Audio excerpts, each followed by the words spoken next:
Hello students, hello ছোট্ট ছোট্ট ভাইয়েরা, কেমন আছো সবাই? কি অবস্থা বলো তো? অনেকদিন পর তোমাদের সাথে সাক্ষাৎ। বলো কে কেমন আছো? আগে তোমাদের একটু গল্প সল্প শুনে নি। তোমাদের গল্প অনেকদিন শোনা হয় না। আগে একটু কথাবার্তা শুনে নি, তারপরে আমরা ক্লাস শুরু করব। দেখতে পাচ্ছি ক্লাসে মোটামুটি ভাবে ভালোই উপস্থিতি ইতোমধ্যে হয়ে গেছে। মেহেজাবিন আছে, মুশফিক আছে, মিমি আছে, মেহেদী হাসান, কঙ্কনা রায়। কথা খুবই সুন্দর আছো তুমি। সিনথিয়া, শ্রাবন্তী আছো, মেহজাবিন, জুবাইদা, ডিএমসিয়ান না? ওরে বাবা, আমার মনে হয় এটা তোমার রিয়েল নাম না। আচ্ছা, জুথি, সাইমা, বিজ্ঞানী পলক না কি যেন। বাহ, তোমার নামটা তো সুন্দর ভাই, বিজ্ঞানী পলক। আচ্ছা, আমিও আছি। আচ্ছা, তুমিও আছো। ওকে, ফাতেমা, সাইমন, রাজু। ওকে। সো ভাই, সত্যি কথা বলতে সবার নাম আসলে বুঝতেই পারছো, আহ, এভাবে বলা সম্ভব না। কেননা সবার নাম বলতে গেলে আহ, আসলে কি বলবো, আর আজকের ক্লাস শেষ হবে না, কেননা তোমরা স্টুডেন্ট অনেক। সবার নাম যদি একবার করেও বলতে যাই তাহলে দেখা যাবে যে আজকে ক্লাস শেষ হবে না। অনেকে বলছে যে ভাইয়া, আপনাকে আজকে প্রথম দেখলাম। আমাকে প্রথম দেখার কারণ কি আমি বুঝলাম না। আমার যতটা মনে পড়ে, তোমাদের মনে আছে কিনা জানি না, তোমাদের সাথে খুব সম্ভবত একেবারে শিখর সাথে এইচএসসি 26 এর যে যাত্রাটা শুরু হয়েছিল, প্রথম ক্লাসটা খুব সম্ভবত আমি নিয়েছিলাম, আমার যতটা মনে পড়ে। সো আমার মনে হচ্ছে যে কি বলবো, তোমরা যারা ওই ক্লাসে ছিলে না তারা আমাকে আজকে প্রথম দেখতে পারো, আর যারা ছিলে তারা মনে হয় ওই দিন দেখেছো, এই আর কি। তো ভালো লাগছে অনেকদিন পর তোমাদের সাথে আবার দেখা হয়ে কথা হয়ে। আসলে বুঝতেই পারছো যে বাংলা ক্লাস একটু তুলনামূলকভাবে তোমাদের কম। তবে এটা যে অনেক বেশি কম তাও না, আসলে এর বেশি প্রয়োজন হয় না। বুঝতে পারছো? মনে করে দেখো, আমরা যারা প্রথম থেকে এখনো পর্যন্ত বাংলার দু একটা ক্লাস করেছি, আসলে আমার কেন জানি মনে হয় যে এর বেশি প্রয়োজন হয় না। ঠিক আছে, অল্প কিছু ক্লাস করলে হয়ে যায়।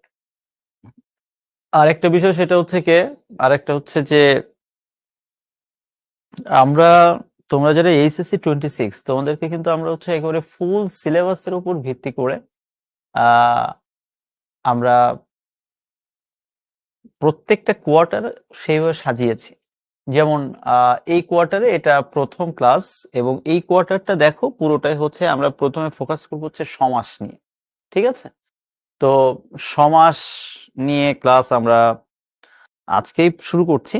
তো এইভাবে দেখা যাবে যে অন্যান্য যে টপিকগুলো আছে তোমাদের সিলেবাসে, অন্যান্য টপিক প্রথম থেকে যদি বলি, উচ্চারণ, তারপরে বানান, তারপরে শব্দ শ্রেণী, পদ, সমাস, উপসর্গ, এই বিষয়গুলো কিন্তু আসলে আমরা ওইভাবে ওইভাবে টুকটাক করে সব ডেভেলপ করেছি, যাতে করে আহ সারা বছরের মধ্যে শেষ হয়ে যায়, মানে তোমার উপরে যেন খুব একটা বেশি চাপ না পড়ে। ওকে। সাদিয়া সুলতানা যেটা বলছো যে ওয়েবসাইটে ক্লাস হচ্ছে না কেন, আহ মাহমুদুল্লাহ, ওয়েবসাইটে তো ক্লাস হওয়ার কথা, তাই না? আচ্ছা, ঠিক আছে, এটা হওয়ার কথা। তারপরেও যদি নিতান্তই না হয়, তোমাদের সবসময় আমরা একটা কথা বলি, যে যে কোনো ধরনের ইস্যু হলে শিক্ষতে থাকা অবস্থায়, আমি শেষবারের মতো আরেকবার বলে দিচ্ছি, যে কোনো ধরনের ইস্যু হলে তোমরা সাথে সাথেই হচ্ছে, এই যে দেখো শিখর যে হটলাইন নাম্বারটা রয়েছে 16780, তোমাদের যে কোনো ধরনের ইস্যু হলে, যে কোনো ধরনের ইস্যু হতে পারে, এই নাম্বারের সাথে সাথে কল করো। ঠিক আছে? সো হ্যাঁ, হ্যাঁ। সো আজকে মনে হয় একটা আপডেটের একটা ইস্যু আছে। সো হয়তো এই জন্য অনেক সময় দেখা যাচ্ছে যে একটা ইস্যু হলে হতে পারে। আবার অনেকে দেখতে পাচ্ছি ওয়েবসাইট থেকে করছি ক্লাস, তো বিভিন্ন ধরনের হতে পারে। মুশফিক কি বলছে, দাদা বাবুরা বাংলাদেশকে তো কি পেদাইতেছে, আর বইলো না মুশফিক, আমারও আজকে কিছুটা মেজাজটা খারাপ। মেজাজ খারাপ মানে আর কি, আহ মনটা খারাপ এই জন্য যে আমি হচ্ছে বাংলাদেশের খুব গোড়া সাপোর্টার একজন। তো খেলা দেখা শুরু করছি বেশ সময় নিয়েই, দুপুরে খাওয়া দাওয়া না করে আজকে একেবারেই যেভাবে হোক আজকে খুব ভালো খেলবো, এবং ইন্ডিয়াকে যদি আজকে আমরা হারাতে পারি, আমার মনে হয় যে চ্যাম্পিয়ন্স ট্রফিতে আমাদের সেমিফাইনালে যাওয়ার একটা সম্ভাবনা তৈরি ছিল আজকে। তো যাই হোক, খেলা ক্রিকেট, গোল বলে খেলা কি হবে আমরা কেউই বলতে পারি না। তবে এখন পর্যন্ত যে পারফরমেন্স, এটা আসলে খুবই হতাশাজনক। সেই জন্য আসলে কি বলবো, আমার ক্লাস নেওয়ার আগেই মুডটা একটু অফ ছিল, কিন্তু অনেকদিন পর তোমাদের সাথে দেখা হয়ে মুড এখন অন হয়ে গেছে, খুবই ভালো লাগছে। অনেকদিন পর সাক্ষাৎ হলো, এবং তোমরা অনেকেই আছো আমাকে, সরি না, এই কোয়ার্টারে এটা আমাদের প্রথম ক্লাস, তোমরা এটা বলছো। সো চলো তাহলে আমরা প্রথম ক্লাস যেহেতু টুকটাক করে শুরু করি।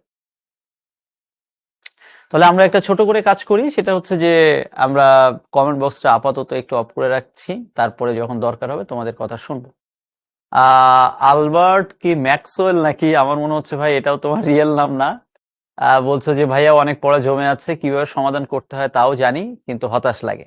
ডোন্ট ওয়ারি, আলবার্ট আইনস্টাইন, তুমি ক্লাসের শেষে এটা আরেকবার বইলো, আমি শুধু তোমার উদ্দেশ্যে না, সবার উদ্দেশ্যে এই ইস্যুটা নিয়ে একটু কথা বলবো। আসলে সত্যি কথা বলতে তোমার মনে হচ্ছে অনেক পড়া জমে আছে।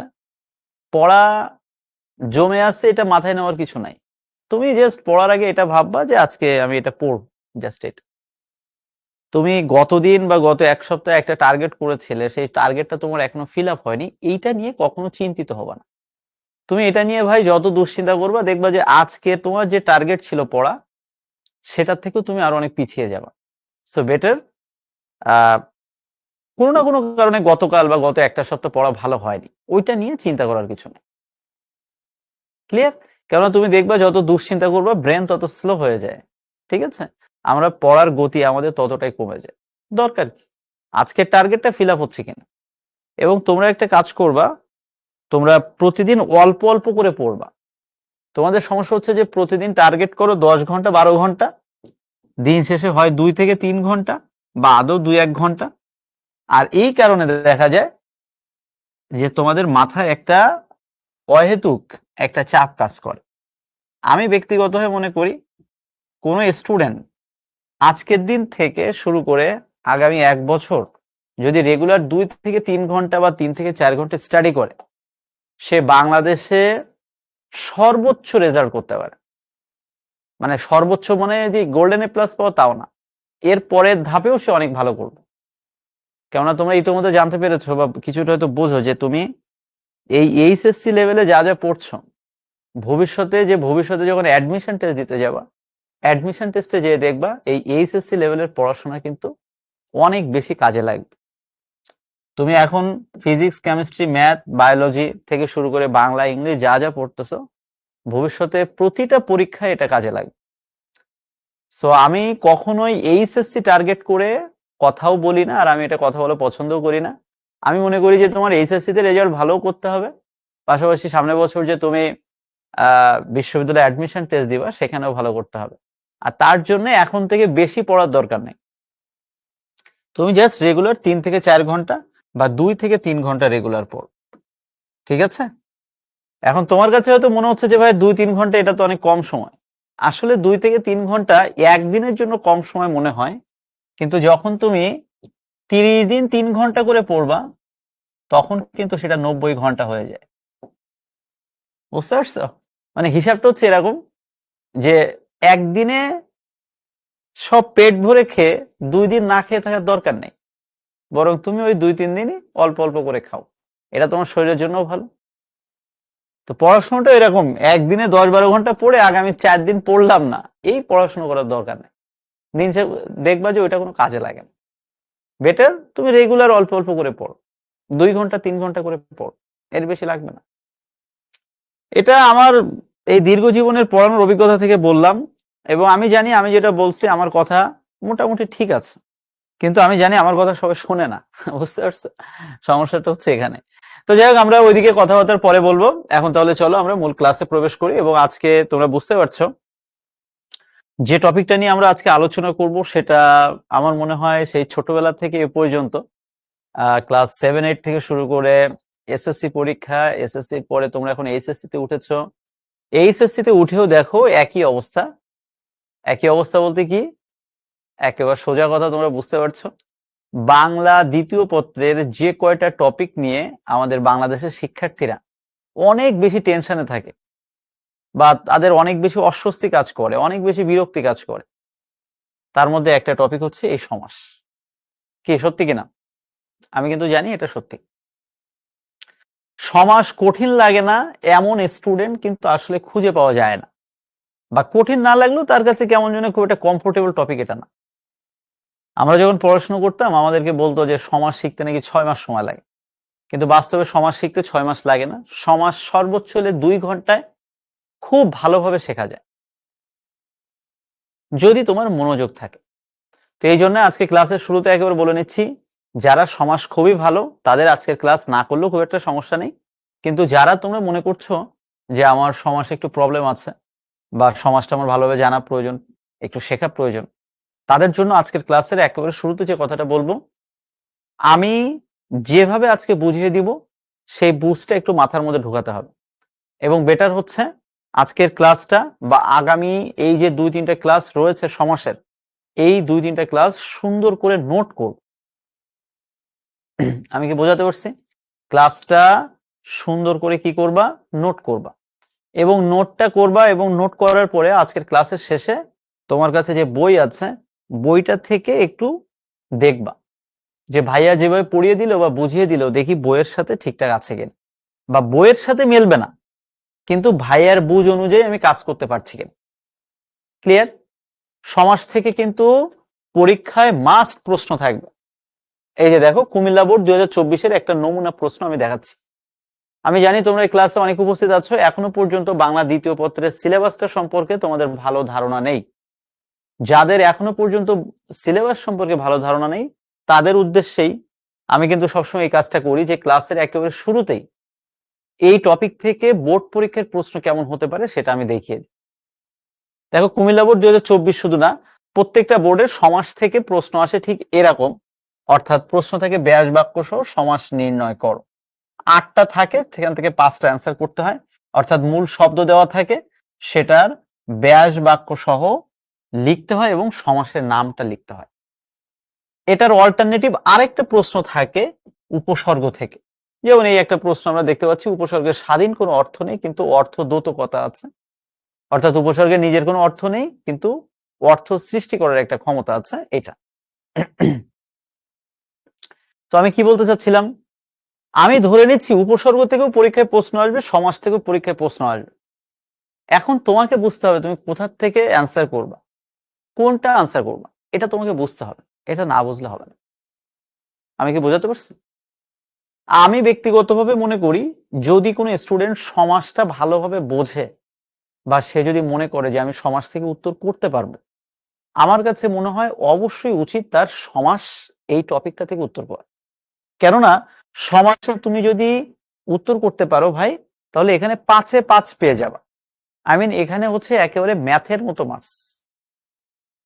কিন্তু এই উপসর্গ থেকে তুমি যতই লেখো 5-এর মধ্যে 5 পাওয়া কিনা এটা গ্যারান্টি দিয়ে বলা যায় না। কেননা যে টিচার খাতা দেখবে সে মনে করলো যে না, খুব একটা ভালো হয়নি, 1 নাম্বার কেটে নি, 5-এর মধ্যে 4 দিয়ে দিল। তো আমার কথা হচ্ছে, আমি সমাজটা যদি একটু বুঝি বা পারি, আমি কিসের জন্য রিস্কে যাব? আমি জাস্ট সমাজ লিখবো। আর এক্ষেত্রে তোমাদের যে কথাটা আমি একেবারে ক্লাসের শুরুতে বলে দিই, তোমরা সমাজ তো অবশ্যই আগে পড়বা, বুঝবা। এটার পাশাপাশি যে কাজটা করবা ভাইয়ারা, তোমরা বিগত 5 থেকে 7 বছরে সমাসের যে বোর্ড কোশ্চেন্স গুলো আছে, এই বোর্ড কোশ্চেন্স গুলো তোমরা একটু সলভ করবা। 5 to 7 ইয়ার্স, 5 থেকে 7 বছরে যে বোর্ডের প্রশ্নগুলো এসেছে, এই বোর্ডের প্রশ্নগুলো তোমরা একটু আনসার করার প্র্যাকটিস করবা। 5 to 7 ইয়ার্স।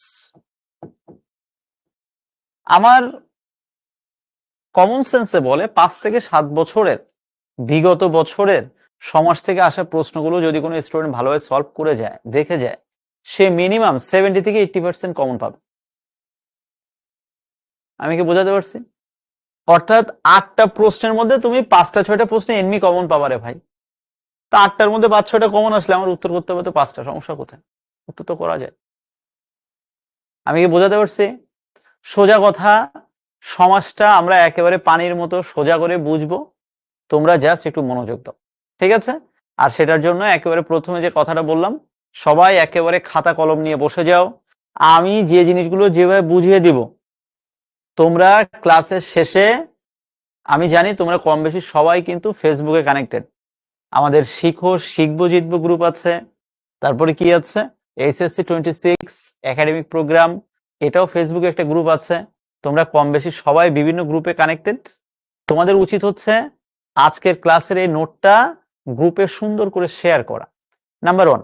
নাম্বার 2, যেহেতু সমাজ টপিকটা অনেকের কাছে কঠিন লাগে, তোমার যদি মনে হয় আজকের ক্লাসের মধ্যে কোনো জায়গায় তোমার বুঝতে একটু সমস্যা মনে হচ্ছে, তুমি সাথে সাথে গ্রুপে আমাকে মেনশন করে বলবা যে ভাই আমি সব বুঝেছি, এই জায়গাটা বুঝিনি।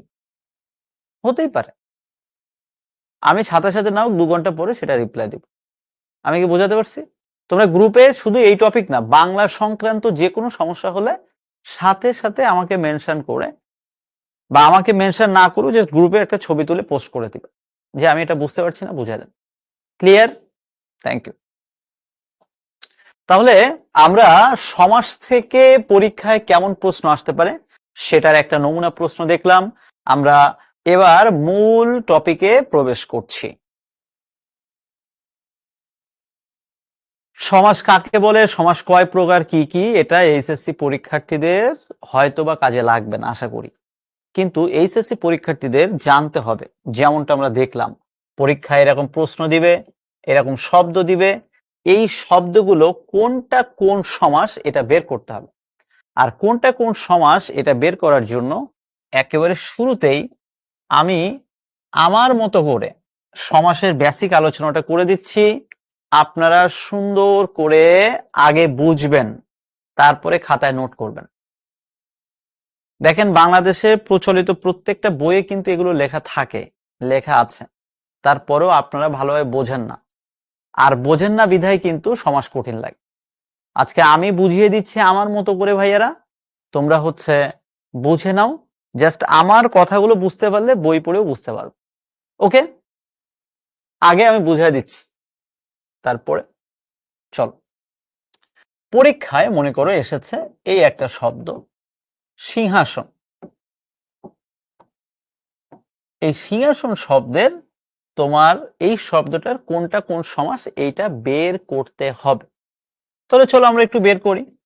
আমরা বের করার জন্য কি করব, এই সিংহাসন শব্দটাকে আমরা ভেঙে ফেলবো। আমি ভাঙলাম, সিংহাসন শব্দটাকে ভাঙলাম হচ্ছে সিংহ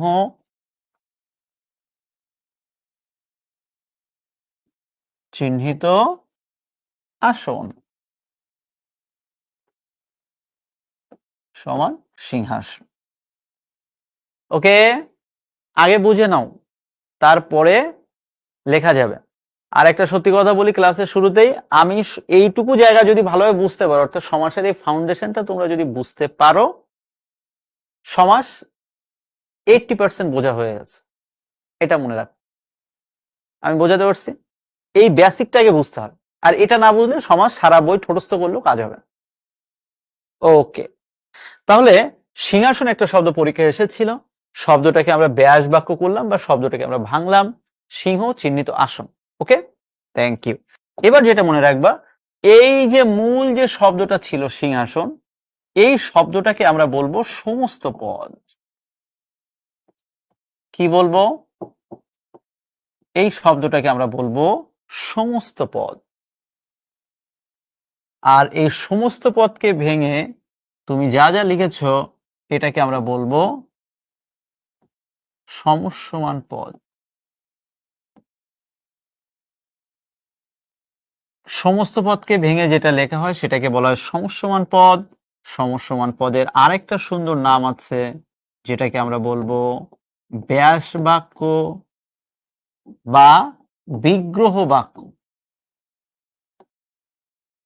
এগুলো কিন্তু ভাইয়া এইচএসসি পরীক্ষায় সরাসরি প্রশ্ন আসবে না যে সমস্যমান পদের আর এক নাম কি, কিন্তু আমি এটা কেন বোঝাচ্ছি, এটা ফাউন্ডেশন নলেজ, ফান্ডামেন্টাল নলেজ যদি ঠিক না থাকে আগানো যাবে না। এই জন্য তাহলে আমি কি বললাম, আরেকবার বলছি, সমস্ত পদকে ভাঙলে যেটা হয় সেটা সমস্যমান পদ, আর সমস্যমান পদের আরেকটা নাম আছে যেটাকে আমরা বলছি ব্যাস বাক্য বা বিগ্রহ বাক্য।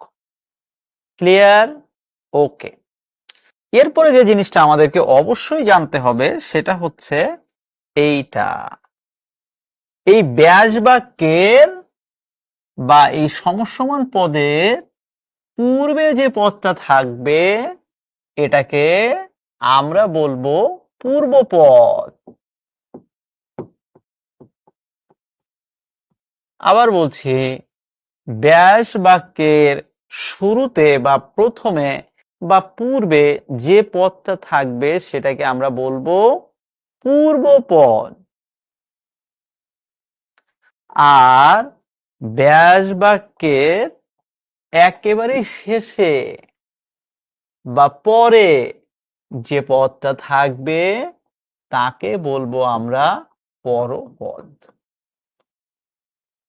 খুব মনোযোগ দিয়ে এই কথাটা শুনতে হবে, পুরো সমাসটাই আমরা শিখবো কিন্তু এই পূর্বপদ এবং পরপদ এই টপিকের উপর ভিত্তি করে। সিরিয়াস প্লিজ, ফাজলামোর টপিক এটা না। বইয়ে তো সব লেখা থাকে, কিন্তু টিচারের কাছে কেন আসতে হয়? এগুলো না বুঝলে অ্যান্সার করা যায় না। এটা শর্টকাট, বুঝে নাও। এইচএসসি তে কাজে লাগবে, 2 বছর পরে না, আগামী বছর বাংলাদেশে যে ইউনিভার্সিটিতে পরীক্ষা দিতে যাবা, যেখানে বাংলা থেকে প্রশ্ন হবে, সেখানে 100% গ্যারান্টি সমাজ থেকে একটা প্রশ্ন থাকবে, মিনিমাম 2-3টা প্রশ্ন থাকতে পারে। সোজা কথা ভাই, বোঝাতে পারছি? সো সমাজ টপিকটা খুব ইম্পর্টেন্ট, খুব মনোযোগ দিয়ে বোঝো। সোজা কথা বলছি, সোজাভাবে বোঝো। সমস্যমান পদ বা ব্যাস বাক্যের পূর্বে যে পদটা থাকবে, আমি তো ব্যাস বাক্য মানেই ভাঙাভাঙি করা, এবার ভাঙলাম, ভাঙার পরে আমি দেখলাম একেবারে পূর্বে যে পদটা থাকে সেটাকে আমরা বলছি পূর্বপদ। ওকে? আর ব্যাস বাক্যের পরে অর্থাৎ শেষের দিকে যে পদটা থাকে তাকে আমরা বলছি পরপদ। পরপদের আরেকটা নাম আছে যেটাকে বলে উত্তর পদ। তো উত্তর পদ দক্ষিণ পদ ওইটা আমাদের জানার দরকার নেই, আমি শুধু এটা মাথায় রাখলাম যে ব্যাস বাক্যের পরে একেবারে শেষে যে পদটা থাকে তাকে বলে পরপদ। শেষ। তাহলে এখন আমি এতক্ষণ ধরে যা বললাম শেষবারের মতো ব্রিফিং করছি, খুব মনোযোগ দিয়ে শোনো। যেটা আমাদের পুরো সমাসটাই আমরা শিখবো এইটার আলোচনার উপর ভিত্তি করে। আজকে হয়তো আমরা একটা সমাস নিয়ে আলোচনা করব, পরবর্তী দিনে আমরা সমাসের আরো 2টা ক্লাস নিব, সেই দিনগুলোতে কিন্তু আমি এইগুলো আর আলোচনা করব না। কেননা আমি যেটা বুঝি একদিন বুঝলে আজীবন এটা দিয়ে হয়ে যাবে। সো শেষবারের মতো ব্রিফিং করছি, খুব মনোযোগ দিয়ে শোনো। পরীক্ষায় যে মূল শব্দটা থাকবে, যেমন সিংহাসন মূল শব্দ ছিল, এটাকে আমরা বলছি সমস্ত পদ। সমস্ত পদকে ভেঙে আমরা যেটা লিখি সেটাকে আমরা বলছি সমস্যমান পদ। ক্লিয়ার? সমস্যমান পদকে ভেঙে, সমস্যমান পদের আরেকটা নাম আছে যেটাকে আমরা বলি ব্যাস বাক্য বা বিগ্রহ বাক্য। জাস্ট এটুকু, আর কিছু। আর যেটা বলতেই হবে, ব্যাস বাক্যের পূর্বে বা প্রথমে যে পদটা থাকে তাকে আমরা বলছি পূর্বপদ, আর ব্যাস বাক্যের পরে যে পদটা থাকবে সেটাকে আমরা বলছি পরপদ। এবং যে কথাটা বারবার বলছি, এই পূর্বপদ এবং পরপদ এই কনসেপ্টের উপর ভিত্তি করেই হচ্ছে আমরা আজকের সমাস শিখব। ওকে, এবার আমি কমেন্ট বক্সটা একটু অন করে দিচ্ছি। ইয়াং লেডিস এন্ড জেন্টলম্যান, আপনারা কাইন্ডলি একটু কমেন্ট বক্সে কমেন্ট করে জানান তো এই এতক্ষণ ধরে আমি যা বুঝালাম এইটা আপনি বুঝতে পারছেন কিনা। যদি আপনি এটা বুঝে থাকেন, আপনি ধরে নেন সমাস আপনার 80% বোঝা শেষ, এর বেশি আর লাগবে না। সবাই একটু কমেন্ট বক্সে জানাও তো সবকিছু বুঝতে পেরেছো কিনা, সবাই প্লিজ।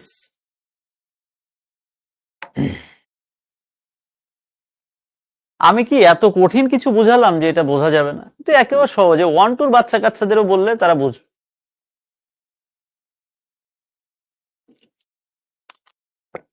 এই যে পানির মতো ক্লিয়ার, থ্যাংক ইউ। সমাস তোমার 80% বোঝা হয়ে গেছে ভাই। এই যে একজন বলছে ব্যাস বাক্য কাকে বলে, এই প্রশ্ন তো দরকার নাই। সমস্ত পদকে ভাঙলে যেটা পাওয়া যায় সেটার নাম ব্যাস বাক্য।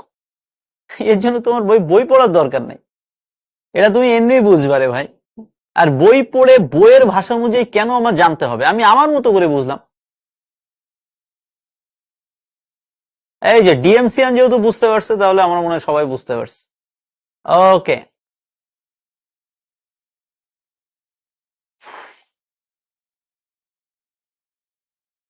Thank you. এই যে তাহলে আমরা আপাতত আবার কমেন্ট বক্সটা অফ করে দিচ্ছি। Thank you. তাহলে আমরা যেহেতু এটা বুঝতে পেরেছি, এবার আমরা অন্যদিকে এখন আস্তে আস্তে প্রবেশ করব।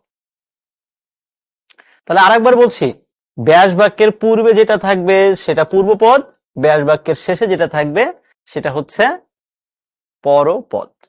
এবার তাহলে চলো আমাদের আজকের যে মূল টপিক, যে আজকের মূল টপিক কি, কর্মধারয় সমাস, আমরা ওটা নিয়ে আলোচনা করব। তার আগে দেখো আমি এতক্ষণ ধরে যা যা বলেছি সমস্ত পদ বা সমাসবদ্ধ পদ, এই যে দেখো তো আমি যা বলেছিলাম আমাদের বইয়ের কথা সেইটা কিনা।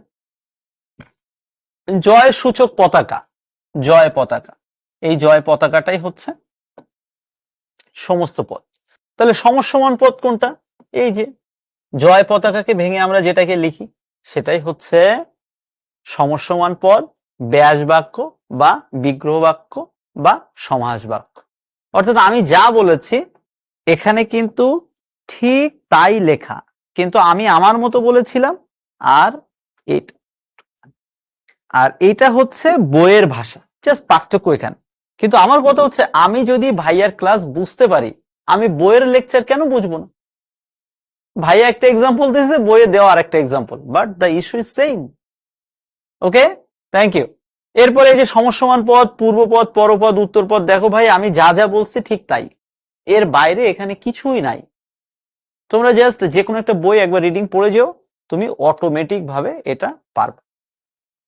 ওকে, এরপরে একটা বড় কনফিউশনের জায়গা হচ্ছে সমাস মূলত কয় প্রকার।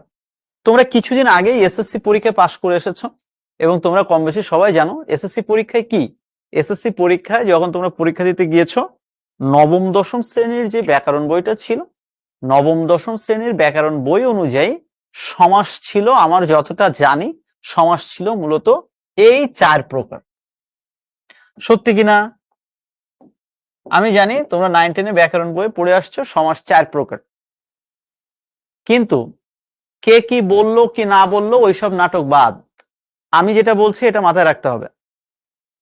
তুমি ইন্টারমিডিয়েটে উঠেছো, তোমার আপগ্রেডেশন হয়েছে, ওই সমাস 4 প্রকার যদি তুমি শুধু পড়ে যাও জীবনেও কিন্তু পুরো অ্যান্সার করে আসতে পারবা না। এখন থেকে মনে রাখবা সমাস প্রধানত 6 প্রকার, এবং আমরা এই 6 প্রকার সুন্দর করে জানবো, বুঝবো। ক্লিয়ার?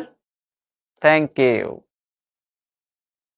তো এখন যদি আমাকে কেউ বলে যে ভাইয়া আমার কাছে তো আজীবন সমাস কঠিন লাগে, আমি এই 6 প্রকার সমাসের মধ্যে কোনটা সবচেয়ে সহজ এবং কোনটা সবচেয়ে ইম্পর্টেন্ট, আসলে সহজ বলাটা এটা ব্যক্তি টু ব্যক্তি ভ্যারি করে। আমি বলবো যে সমাসের মধ্যে সবচেয়ে গুরুত্বপূর্ণ হচ্ছে কর্মধারয় সমাস। মানে ওই যে ছেলে মেয়ে অনেকে জিজ্ঞাসা করে কিভাবে, যে আমার ভাই সমাস খুবই কঠিন লাগছে, আমাকে অন্তত 1-2টা সমাসের কথা বলেন যেটা পড়ে আমি অন্তত পরীক্ষায় 2-3টা নাম্বার পাবো। তখন আমি বলি যে ভাই তুই কিছু না পড়লে অন্তত কর্মধারায় সমাজটা একটু ভালোভাবে বুঝে যাস, পড়ে যাস, হয়ে যাবে। অন্তত 2-3টা প্রশ্ন কর্মধারা থেকে আসতে পারে। তো যেহেতু সমাসের মধ্যে অন্যতম গুরুত্বপূর্ণ একটা জায়গা হচ্ছে আমাদের এই কর্মধারয় সমাস, আমরা এই কর্মধারয় সমাসটাই হচ্ছে আজকে প্রথমে আলোচনা করব। ঠিক আছে, এটার পাশাপাশি পরবর্তী ক্লাসগুলোতে আমরা আরো বাকি যেগুলো আছে এটা সুন্দর করে বুঝবো, এবং সবাই মনে মনে একটা টার্গেট করো যে ভাইয়ার কাছে বুঝবো, ওটাই শেষ বোঝা, আর কোনো টিচারের কাছেও বুঝবো না, কোনো বইয়ের কাছে যেও এক্সট্রা বোঝার দরকার। ক্লিয়ার? ডান। তো এই সমাস 6 প্রকারের বাইরে আরো 2টা সমাস আছে, নিত্য সমাস, প্রাদি সমাস। এটা আমরা সমাসের লাস্টের ক্লাসে যে বা এপিসোডে যে আমরা এটা নিয়ে আলোচনা করব। তো আমি এতক্ষণ ধরে যেটুকু বুঝালাম এটার উপর ভিত্তি করে আমি এখন 3টা এমসিকিউ কোশ্চেন একটু তোমাদেরকে দিচ্ছি, দেখি তোমরা উত্তর করতে পারো। Thank you Fahad. একটু কমেন্ট বক্সটা একটু অন করে দিচ্ছি। ফাহাদের এই ঋণ জীবনেও শোধ হবে না। দেখি তোমরা বুঝতে পেরেছো কিনা। তোমাদের জন্য প্রথম প্রশ্ন, সমাস ভাষাকে কি করে? একটু দ্রুত উত্তর করবো আমরা সবাই প্লিজ। সিংহ চিহ্নিত আসন। সিংহ একটা শব্দ, চিহ্নিত একটা শব্দ, আসন একটা শব্দ, 3টা শব্দ মিলে আমি বললাম মূল শব্দ সিংহাসন। নীল যে পদ্ম, 3টা শব্দ বাদ দিয়ে আমি বললাম নীল পদ্ম। মহান যে নবী, 3টা শব্দ বাদ দিয়ে আমি বললাম মহানবী। তাহলে সমাস ভাষাকে কি করলো? সমাস দেখো ভাষাকে সে সবসময় কি করেছে? সংক্ষেপ করে। এখন অনেকে বলছে যে সংকোচন করে, আসলে সংকোচন যা সংক্ষেপ একই, তারপরও সংকোচনের থেকেও সংক্ষেপ শব্দটা একটু শুনতে ভালো লাগে, একেবারে শর্টকাট করে ফেলা। এই জন্য আমরা এটাই উত্তর নিচ্ছি, বাট চিন্তা করার কিছু না, এটা পরীক্ষায় প্রশ্ন আসবে না। পরবর্তী প্রশ্ন, অর্থের প্রাধান্যের ভিত্তিতে বাংলা সমাস কত প্রকার?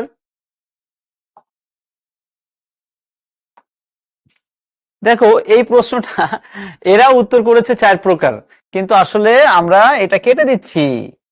এটা 9-10 পর্যন্ত ঠিক ছিল, সমাস 4 প্রকার, কিন্তু এখন আমাদের কি, আমরা এখন কলেজে উঠে গেছি বাবারে, আমাদের এখন উত্তর করতে হবে সমাস হচ্ছে 6 প্রকার। এটা মাথায় রাখতে হবে। এখন একটা কথা বলি, মনোযোগ দিয়ে শুনবা কথাগুলো। মনে করো আগামী বছর তো ভার্সিটি অ্যাডমিশন টেস্ট দিতে যাচ্ছ নাকি? এবার ভার্সিটি অ্যাডমিশন টেস্ট দিতে যেয়ে দেখলে এইরকম একটা প্রশ্ন আসছে যে সমাস কয় প্রকার, তখন তুমি কি করবা? দেখা গেল 6 প্রকার নেই, অপশনে আছে 4, হতেই পারে, তখন তুমি উত্তর করে আসবা 4। যদি অপশনে 6টা থাকে আমরা 6টাই অ্যান্সার করব, আর যদি দেখি 6টা নেই, 4টা আছে, 4টা অ্যান্সার করব। অপশনে কখনো 4 আর 6 একসাথে থাকবে না। Clear? Thank you. And the last question for you, যে যে পদে সমাস হয় তাদের প্রত্যেকটির নাম কি? অর্থাৎ যে যে পদ মিলে মূল শব্দটা হলো ওই যে সিংহ, চিহ্নিত, আসন, এই 3টাকেই আমরা এক পরে কি বলবো?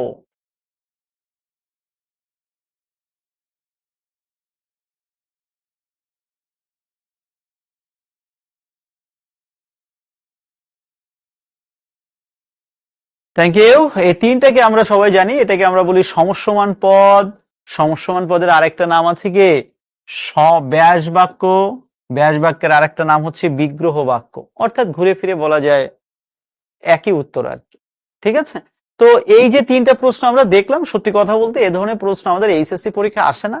জাস্ট আমি একটু প্রশ্নগুলো দেখালাম যে তোমরা এতক্ষণ ধরে যা যা আমি বললাম এটা বুঝতে পেরেছো কিনা। তো আমি দেখলাম যে তোমরা কম বেশি সবাই বুঝতে পারছো।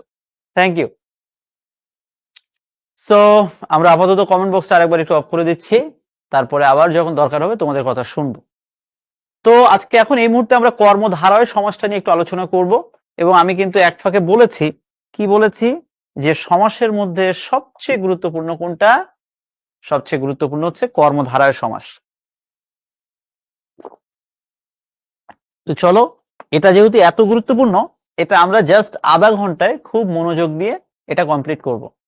এবং কর্মধারয় সমাসের কিন্তু ক্লাসিফিকেশন আছে, এই ক্লাসিফিকেশনটা খুব গুরুত্বপূর্ণ। উপমান কর্মধারয় সমাস, উপমিত কর্মধারয় সমাস আমরা আজকে সুন্দর করে বুঝবো। তাহলে বোঝার জন্য কি করতে হবে? আবার সবাই সোজায় বসো, মনোযোগ দিয়ে বসো, ঠিক আছে? কর্মধারয় সমাস কাকে বলে এইটা সবার আগে জানতে হবে। বাহ, তোমাদের জন্য দেখো স্লাইডে খুব সুন্দর একটা গোলাপ ফুল, এটা আমার পক্ষ থেকে তোমাদের সবার জন্য, ঠিক আছে? এই যে গত কয়েকদিন আগে গোলাপ ফুলের দিন গেল, আমি তো তোমাদেরকে গোলাপ ফুল দিতে পারলাম না, তো আপাতত স্লাইডে একটা গোলাপ ফুল এই জন্য তোমাদের জন্য নিয়ে আসছি। শোনো, এই যে ভালোবাসার প্রতীক হিসেবে মানুষ গোলাপ দেয়, এটা আমার কাছে একটা মনে হয়, গোলাপ দিতে হবে এমন তো কোনো কথা নেই, অন্য যে কোনো কিছুই দেওয়া যায়। তবে হ্যাঁ, আমরা মনে রাখবো যে এটা ভালোবাসা নিদর্শনের একটা প্রতীক, তাই তো?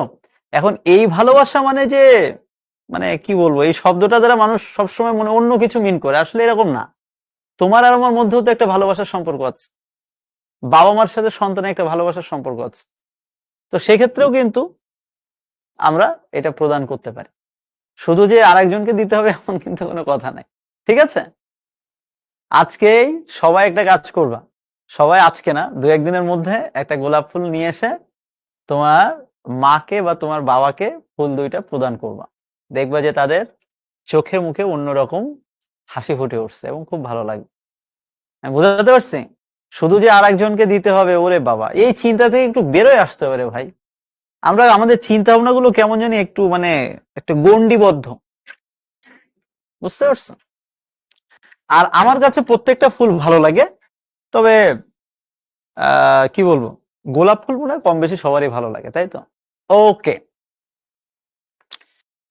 এই যে দেখো, কর্মধারয় সমাসের কাছে আমরা যাব, তবে তার আগে প্রথম কথা হচ্ছে আমাদেরকে মাথায় রাখতে হবে, কর্মধারয় সমাসের প্রথম কথা হচ্ছে এই সমাসে পরপদের অর্থ প্রাধান্য পায়। একটু আগে প্রায় আধা ঘন্টা ধরে আমি বকবক করছি পূর্বপদ এবং পরপদ। এখন যদি কেউ বলে আমি পরপদ চিনি না, আমি তার কাছে মাপ চেয়ে নিচ্ছি, আমি তাকে বোঝাইতে এখন আর পারবো না। কেননা দেখো, আমি সেই ছোট্ট মানুষের মতো করে এতক্ষণ বুঝাইছি পরপদ পরপদ পরপদ। তাহলে কর্মধারয় সমাসের প্রথম কথা কি? কর্মধারয় সমাসের একেবারে প্রথম কথা হচ্ছে পরপদের অর্থ প্রাধান্য পেতে হবে। এখন তারপরও আমি পূর্বপদ পরপদটা আরেকবার বুঝিয়ে দিচ্ছি। গোলাপ ফুল, এই শব্দটাকে আমি ব্যাস বাক্য করলাম গোলাপ নামের ফুল। এটার পূর্বপদ কোনটা? এটার পূর্বপদ এইটা। আর পরপদ কোনটা? ফুল। এটা পরপদ। এটা নিয়ে কারো কোনো কনফিউশন আছে কিনা? আমার মনে হয় এটা নিয়ে কারো কোনো কনফিউশন থাকার কথা না। ভাজা যে বেগুন, এখানে বেগুন পরপদ, ভাজা এটা পূর্বপদ। খাস যে জমি, এখানে জমি পরপদ, খাস এটা পূর্বপদ। এটা নিয়ে কারো কোনো কনফিউশন আছে কিনা? আমার কাছে মনে হয় এটা নিয়ে কারো কোনো কনফিউশন নাই। বিষয়টা খুব সোজা রে ভাই। গোলাপ নামের ফুল, এটা নিজের কাছে নিজে প্রশ্ন করো, আগে এই পৃথিবীতে কি ফুল নাকি আগে গোলাপ? আগে তো বাবা ফুল, তারপরে সেটা গোলাপ ফুল নাকি জবা ফুল নাকি কামিনী ফুল নাকি পলাশ ফুল বা যে কোনো কিছু। আগে তো বেগুন রে ভাই, তারপরে সেই বেগুনটা তুমি ভাজা করে খাবা নাকি ওইটা সবজি করে খাবা না তরকারি করে খাবা, এটা তোমার ব্যাপার। আগে তো জমি, তারপরে সেটা খাস জমি, সরকারি জমি নাকি অন্য জমি, সেটা পরের ব্যাপার। তাহলে একটু নিজের কাছে নিজে প্রশ্ন করে দেখো তো, কর্মধারয় সমাসে যে পরপদের অর্থ প্রাধান্য পায়, এই কনসেপ্ট ক্লিয়ার হয়েছে কিনা? যদি এটা ক্লিয়ার না হয়, আমি পরের স্লাইডে আর যাব না। আমি কমেন্ট বক্সে আরেকবার অন করে দিচ্ছি। কর্মধারয় সমাসে যে পরপদের অর্থ প্রাধান্য পায়, এটা বুঝতে পেরেছেন কিনা একটু কমেন্ট বক্সে জানাবেন। সারোয়ার আহমেদ বারবার বলছেন বাংলা ক্লাস দীর্ঘদিন পরে হয়। বাংলা, আচ্ছা কি যেন বললো ভাই, বাংলা দীর্ঘ 2 মাস পর হচ্ছে, প্রতি সপ্তাহে একটা ক্লাস রাখলে ভালো হয়। হ্যাঁ সারোয়ার আহমেদ, আমি বুঝতে পারছি তোমার কথা ভাইয়া। শোনো, আমাদের তো একটা রুটিন থাকে বা শিডিউল থাকে, তো ওই কারণেই আর কি। তো ঠিক আছে, তোমার কথাটা আমি বুঝতে পেরেছি বা আমরাও বিষয়টা দেখবো। ক্লাস সপ্তাহে অন্তত একটা ক্লাস যাতে দেওয়া যায়, আমি বুঝতে পারছি তোমার কথাটা। আমরা এটা নিয়ে কথা বলবো যাতে করে রেগুলার বেসিস ক্লাসটা চলতে থাকে আর কি। ওকে, সো যেটা বলতে চাচ্ছিলাম, কর্মধারয় সমাসে পরপদের অর্থ প্রাধান্য পায়। Is this concept is clear for you? একবার বলবো ভাই। একজন বলছে ভাই বিরতি দিন, ভাই বিরতি 6টার দিকে দিই, কেননা ওই সময় একটা নামাজের ব্রেক আছে, নামাজি বিরতি হিসেবে তখন 10 মিনিট দিব। আপাতত টপিকটা আমরা শেষ করি। ক্লিয়ার? ওকে। এই খেলার কি খবর? খেলার খবরটা একটু জানার দরকার ছিল। একটু খেলার খবরটা একটু কমেন্ট বক্সে একটু রেজাল্টটা দেখাও তো আমাকে। ওকে, তো আপাতত আমরা দেখে নিব। আমরা আপাতত এটা বুঝলাম যে কর্মধারয় সমাসে কি হয়, পরপদের অর্থ প্রাধান্য পায়। আমরা কমেন্ট বক্সটা একটু অফ করে দিচ্ছি। খেলার নিউজ আমি এখান থেকে এমনি পেয়ে যাব, কোনো সমস্যা নাই। তাহলে কি হলো, কর্মধারয় সমাসে পরপদের অর্থ প্রাধান্য পেল। এবার দেখো কর্মধারয় সমাসের আমি কিছু শর্টকাট তোমাদের শিখিয়ে দিচ্ছি, এটা মাথায় রাখতে হবে। ওরে বাবা, বাংলাদেশ তো অনেক ভালো খেলছে। 5 উইকেট কখন পড়ছিল তোমরা জানো? তোমরা তো খেলার খোঁজ খবর রাখো না। 5 উইকেট পড়ছিল মাত্র 39 রানে, সেখান থেকে 169 মাহমুদুল্লাহ, বুঝছো? পাত্তা দিচ্ছ না দলটাকে। এই যে 169, দেখো এই রান 100 রান হয়ে যাবে আগামী 10 ওভারে। আর 270 করতে পারলে আমরা আজকে ইন্ডিয়াকে ধরাই দিব। অবশ্যই ইন্ডিয়ার যে ব্যাটিং লাইন আপ, এটা বলতে গেলেও ভয় ভয় করে। তারপরেও অন্তত এখন তো আমরা একটা মান সম্মানের জায়গায় আসছি নাকি? প্রথম দিকে যে ধস নামছে আজকে, সেই অনুযায়ী এখন তো একটা লেভেলে আসছে, অন্তত 250 রান 300 রান, 300 না হলে 250 হবে, এটুকু আমরা আশা করতে পারি। এটাও মান সম্মানের একটা জায়গা হয়ে দাঁড়াইছে। ভালো। আচ্ছা যাই হোক, তাহলে আমরা এখন মূল পড়াশোনায় ফেরত আসি। আমরা পড়াশোনার শেষে খেলা আর একবার দেখবো, সমস্যা নেই। সো যেটা বলছিলাম, কর্মধারয় সমাসে কি হবে? কর্মধারয় সমাসে পরপদের অর্থ প্রাধান্য পাবে। এর বাইরেও আমি কর্মধারয় সমাসে কিছু শর্টকাট তোমাদের শিখা দিচ্ছি, লিখে রাখো।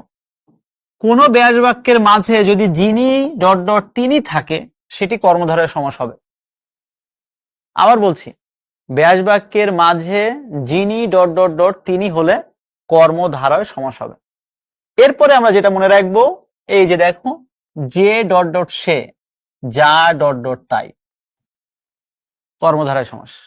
এই যে দুটি বিশেষণ পদ, একটি বিশেষ্য, এইসব নাটক এ জীবনের মতো বাদ, এসব লাইফে কোনো কাজে লাগবে না, সব বাদ। শর্টকাট মনে রাখবা, কর্মধারয় সমাসের মাঝে সবসময় যে থাকে, এটা খুব ইম্পর্টেন্ট একটা বিষয়।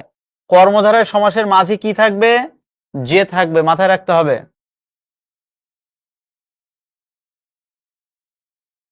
সো কর্মধারয় সমাসের মাঝে যে থাকবে, এটা আমরা মাথায় রাখবো। এই যে দেখো, সুন্দরী যে লতা, মাঝখানে যে, কু যে অর্থ, মাঝখানে যে, মহান যে নবী, মহানবী, মহান যে নবী,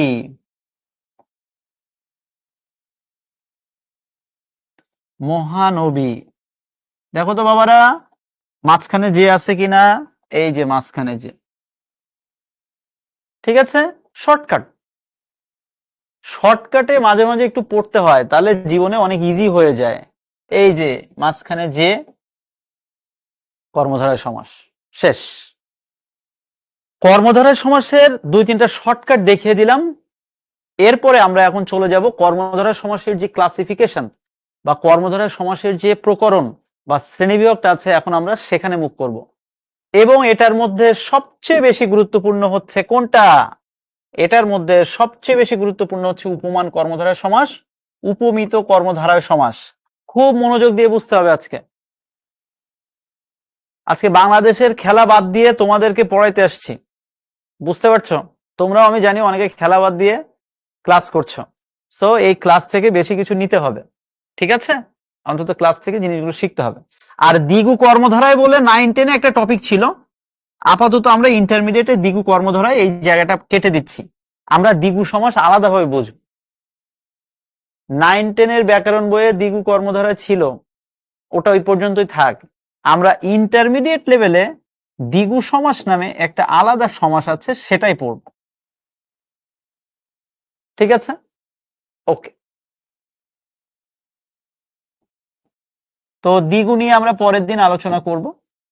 আপাতত আমরা যেটা করি, এই কর্মধারয় সমাসের যে শ্রেণী বিভাগটা রয়েছে, এখন আমরা আস্তে আস্তে সেখানে প্রবেশ করছি।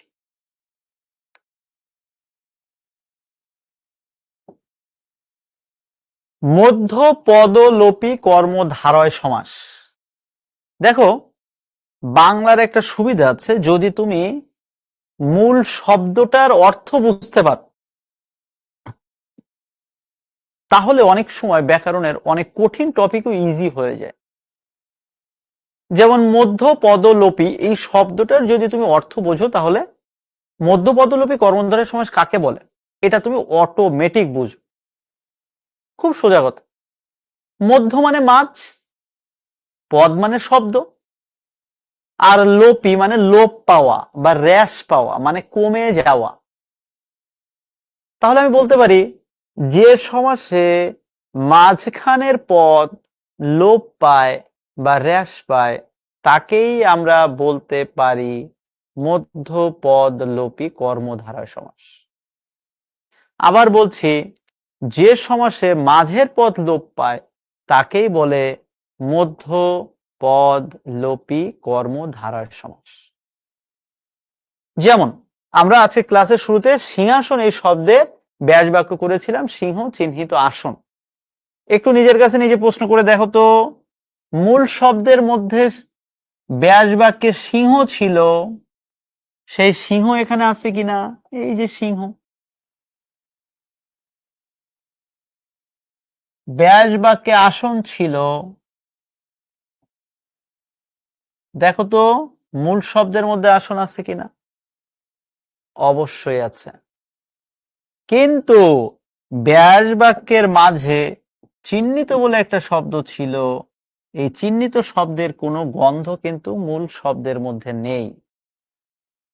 আর যখন আমরা এরকম দেখব কোনো গন্ধ মাঝখানের পদের খুঁজে পাওয়া যাবে না মূল শব্দে, অর্থাৎ যে সমাসে মাঝখানের পদ বা মধ্যপদ লোপ পেয়ে যে সমাসটা হবে সেটাকে আমরা বলবো মধ্যপদ লোপী কর্মধারয় সমাস। যেমন আয়, এখানে আয় আছে, কর, এখানে কর আছে, কিন্তু এই মাঝখানে দুইটা পদ উপর এবং অর্পিত, এর কোনো কিছু মূল শব্দের মধ্যে নাই। অর্থাৎ মাঝের পদ লোপ পেয়ে এই যে শব্দটা হয়েছে, এই জন্য এটাকে আমরা বলছি মধ্য পদ লোপী কর্মধারার সমাস। আমি কমেন্ট বক্সটা আরেকবার অন করে দিচ্ছি। লেডিস এন্ড জেন্টলম্যান, আপনারা একটু কমেন্ট বক্সে জানান তো আপনারা বুঝতে পেরেছেন কিনা। সবাই একটু কমেন্ট বক্সে জানাবেন।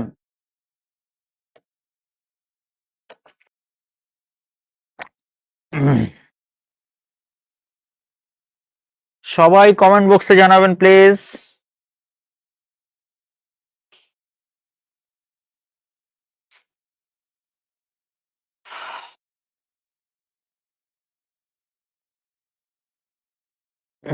Thank you, thank you. দেখছো কত সহজ? তোমরা শুধু শুধু এটারে কঠিন করে ফেলো, এইটাই হচ্ছে সমস্যা, বুঝছো?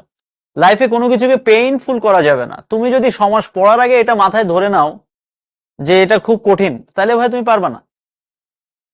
কিন্তু তুমি যদি এটা ভাবো যে আরে এটা তো একেবারে সোজা, তো হয়ে যাবে। আরে বাংলাদেশ 181 করে বলছে, আরে সেই। আচ্ছা, তাহলে আমরা একটা কাজ করি, আমরা কমেন্ট বক্সটা অফ করে দিচ্ছি। তাহলে মধ্যপদলোপীটা বুঝলাম। এবার আমরা চলে যাই উপমান কর্মধারয় সমাস। এই আর এক সমস্যা, উপমান কর্মধারয় সমাস এবং উপমিত কর্মধারয় সমাস খুব মনোযোগ দিয়ে বুঝতে হবে। আর এটা বোঝার জন্য এই বইয়ে যেসব নাটক লেখা আছে এসব সব বাদ, আমরা আমাদের মতো করে বুঝব। চলো আমরা খাতায় আমাদের মতো করে বুঝি এবং সুন্দর করে নোট করে নিই। নোট করার জন্য কি করব, খাতার ঠিক মাঝ বরাবর ছোট্ট করে একটা দাগ দিয়ে দিলাম। দাগ দিয়ে এক পাশে লিখলাম উপমান,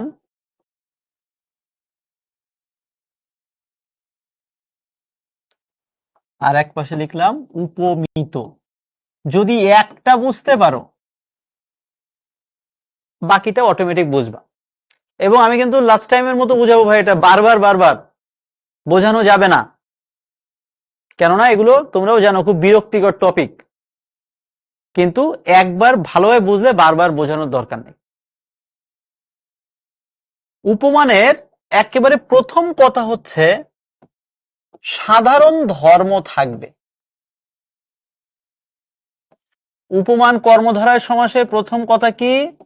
সাধারণ ধর্ম থাকবে। আচ্ছা, সাধারণ ধর্ম বলতে কি বুঝায়?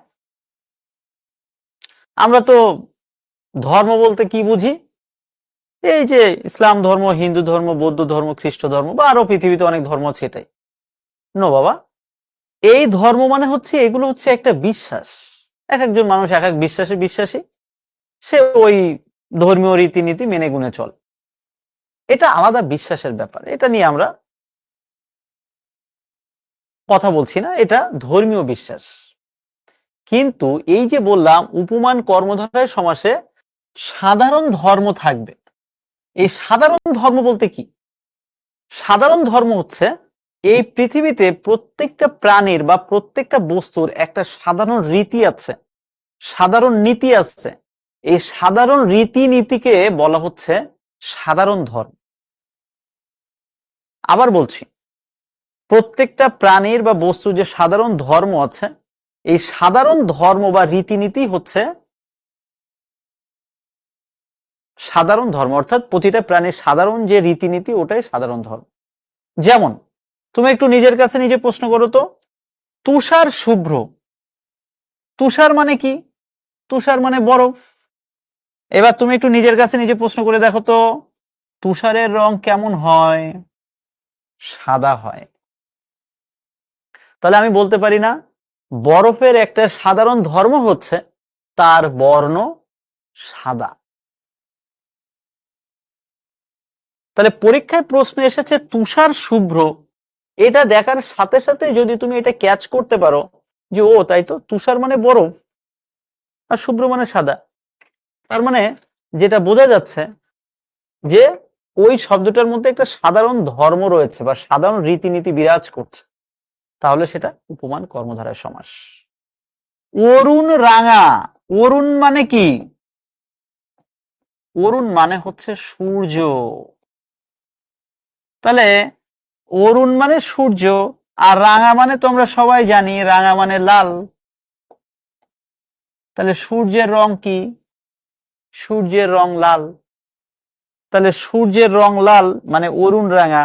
তাহলে ওই সূর্যের যে একটা রং লাল, এইটা কি তার একটা সাধারণ ধর্ম না? তাহলে যেটাতে এরকম সাধারণ ধর্ম বিরাজ করবে আমরা সেটাকে বলবো উপমান কর্মধারয় সমাস। নিজের কাছে নিজে প্রশ্ন করো বালিকা, কাজল কালো, আমাদের মায়েরা বোনেরা কাজল পরতে পছন্দ করেন, কাজলের রং সাধারণত কি হয়? কালো হয়। তাহলে কাজলের একটা সাধারণ ধর্ম হচ্ছে তার বর্ণ কালো। বোঝাতে পারছি কিনা? তাহলে প্রথম কথা কি? এই কথাটাই সবচেয়ে গুরুত্বপূর্ণ কথা, উপমান কর্মধারয় সমাসের সাধারণ ধর্ম থাকবে। আজকে বইটা খুলে অন্তত কর্মধারয় সমাসটা গত 2-4 বছরে বোর্ডের কোশ্চেন সলভ করবা, করতে যেয়ে দেখবা যতগুলো উপমান কর্মধারয় সমাস পাবা সবগুলোতে এরকম সাধারণ ধর্ম থাকবে, আর না থাকলে সেটা উপমান কর্মধারয় সমাস নয়। ক্লিয়ার? Thank you. এরপরে আমরা যেটা বলবো সেটা হচ্ছে উপমান কর্মধারয় সমাসে আরেকটা শর্টকাট শিখাই দিচ্ছি, সব শর্টকাট। যে শব্দটা পরীক্ষায় আসবে ওই শব্দটাকে ভেঙে ফেলবা, ভাঙার পরে প্রথম শব্দটা থাকবে বিশেষ্য পদ, পরেরটা থাকবে বিশেষণ পদ। একটু কঠিন লাগছে বাট দেখো সহজ করে দিচ্ছি। পরীক্ষায় মনে করো এই প্রশ্নটা এসেছে, তুষার শুভ্র, এটা অ্যাডমিশন টেস্টে খুব কাজে লাগবে, খুব মনোযোগ দিয়ে শুনে রাখো। তুষার শুভ্র, এবার তুষার মানে কি? বরফ। তাহলে কেউ যদি তোমাকে বলে এই বরফ শব্দটা আলাদা হবে কোন পদ, তুমি বলতে পারবে না এটা বিশেষ্য পদ? পারবা কিনা? আর যদি না বলতে পারো তাহলে ধরে নাও যে তুমি শর্টকাটে উত্তর করতে পারবা না, আর দরকারও নাই। তাহলে তুষার শব্দটা কি? বিশেষ্য পদ। এবার মনে করো তুষারের নাটক বাদ, শুভ্র মানে সাদা, কেউ তোমাকে বললো শুভ্র শব্দটা কোন পদ, তুমি বলতে পারবে না। সেই ছোটবেলা থেকে পড়ছো যে রং চং এগুলো কোনো কিছুর নাম সবসময় কি হয়? বিশেষণ পদ। কাজল আলাদাভাবে এই শব্দটা হচ্ছে একটা বিশেষ্য পদ, কিন্তু কালো আমরা সবাই জানি বিশেষ্য পদের দোষ গুণ অবস্থা পরিমাপ বোঝালে সেটা কি হয়? বিশেষণ পদ। তাহলে কি হলো বাবজানরা? দেখো তো বিশেষ্য আর বিশেষণ পদ একসাথে হয়েছে কিনা, আর যখন আমরা এরকম দেখবো একসাথে হয়েছে সেটাকে আমরা কি বলবো? সেটাকে আমরা অবশ্যই বলবো উপমান কর্মধারয় সমাস। এর থেকেও শর্টকাটে বাজারের কোনো বইয়ে যদি তুমি বুঝতে পারো আমাকে বুঝাও, সমস্যা নাই। আর যদি তুমি এটা না বুঝতে পারো, বিশ্বাস করো ভাই, গ্যারান্টি দিয়ে বলছি তুমি বই পড়ে বুঝবা না। এটা আমার বলতে একটু খারাপ লাগছে যে বই পড়ে বুঝবা না, কিন্তু আসলে ভাই বই পড়ে বোঝা যায় না, এত শর্টকাটে তো বইয়ে লেখা থাকে না। এই জন্য জাস্ট একটু মনোযোগ দিয়ে বোঝো। ক্লিয়ার? আর আমার একটা ব্যক্তিগত শর্টকাট আছে, এটা কাজে লাগতেও পারে নাও লাগতে পারে, অ্যাডমিশন টেস্টে কাজে লাগবে, এখন হয়তো লাগবে না। উপমান কর্মধারয় সমাসে ব্যাস বাক্যের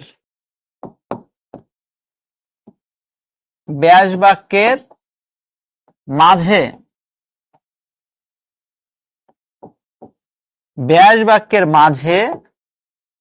ন্যায় বা মত থাকবে। বাজারের যে কোনো বই আজকে খুলে দেখবা, ওই বইয়ের সমাসে যাওয়ার পরে দেখবা ব্যাস বাক্যের মাঝে এই ন্যায় বা মত দেখবা, এবং দেখবা সবগুলো উপমান কর্মধারয় সমাস। এই যে দেখো,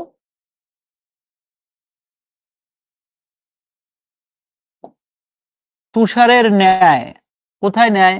মাঝে। অরুণের ন্যায় কোথায়? কাজলের ন্যায়। দেখো তো মাঝখানে কিনা। এটা একটা শর্টকাট বললাম, বাট এটা যে সবসময় লাগবে তা না। অনেক সময় অ্যাডমিশন টেস্টে কেমন প্রশ্ন হয় জানো, ওই 4টা অপশনের মধ্যে দেখা গেল যে তোমার ব্যাস বাক্যটা করেই দিছে, এবং তুমি দেখলে যে ওই ব্যাস বাক্যের ঠিক মাঝখানে রয়েছে ন্যায় বা মত, তুমি চোখ বন্ধ করে অ্যান্সার করে আসলে এটা উপমান কর্মধারয় সমাস।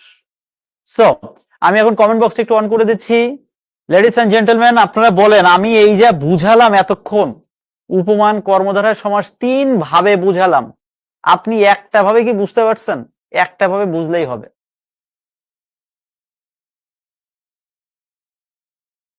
আপনারা সবাই বুঝতে পেরেছেন? রামিম ইসলাম বলছে নামাজ। হ্যাঁ বাবা, নামাজে ব্রেকটা এখনই দিচ্ছি। আগে বলো এটা তোমরা বুঝতে পারছো কিনা, আমি এখনই ব্রেক দিচ্ছি। সবাই বুঝতে পারছো?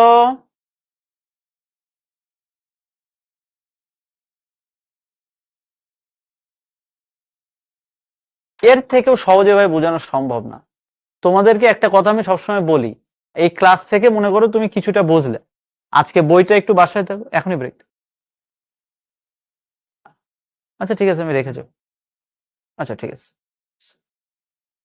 সো আজকে ক্লাস থেকে একটু বুঝলে, বাকিটা একটু বাসায় সময় দাও, বাসায় সময় দিলেই তুমি দেখবা 100% ওকে হয়ে গেছে। আর একদিনে সব হয় না রে ভাই, বোঝো না কেন? ঠিক আছে। সো উপমান কর্মধারয় সমাসের কনসেপ্ট আমরা মোটামুটি বুঝলাম। এখন আমরা ছোট্ট করে একটা ব্রেক নিব, নামাজে ব্রেক, এবং নামাজে ব্রেক নিচ্ছি জাস্ট 10 মিনিট। আমরা ঠিক 10 মিনিট পরে আমরা চলে আসব। 10 মিনিট পরে এসে আমরা কি করব? উপমিত কর্মধারয় সমাস, রূপক কর্মধারয় সমাসটা বুঝবো। ঠিক আছে? ঠিক 10 মিনিট পরে চলে আসবা, কিন্তু সময় নষ্ট করবা না। নামাজের বিরতি কতক্ষণ? 10 মিনিট। আমার মনে হয় 10 মিনিটে হয়ে যাবে। 10 মিনিটে একটা ছোট ব্রেক নাও, এবং আমি এতক্ষণ ধরে কি বুঝালাম এটা এতক্ষণ একটু বোঝার চেষ্টা করো। ঠিক আছে? ঠিক 10 মিনিট পরে আবার দেখা হচ্ছে। একজন বলছে ভাই জীবনের সমাস বুঝিনিস। সঞ্জয় চন্দ্র বলছে, শোনো সমাস ওই যে ক্লাসের শুরুতে বলছিলাম, তোমরা মনে করো কঠিন, এই জন্য কঠিন লাগে। আচ্ছা ভার্জনা বলছে 15 মিনিট। আচ্ছা ঠিক আছে বাবা, 10 মিনিটটা টার্গেট করো, তারপরে 2-1 মিনিট যদি বেশি লাগে আমরা ওটা চেষ্টা করব পরেরটা পরে। আপাতত 10 মিনিটটা টার্গেট রাখো। ঠিক আছে? Thank you.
হ্যালো ভাইরা, তোমরা কি কথা শুনতে পাচ্ছ? আমার কথা কি শোনা যায়?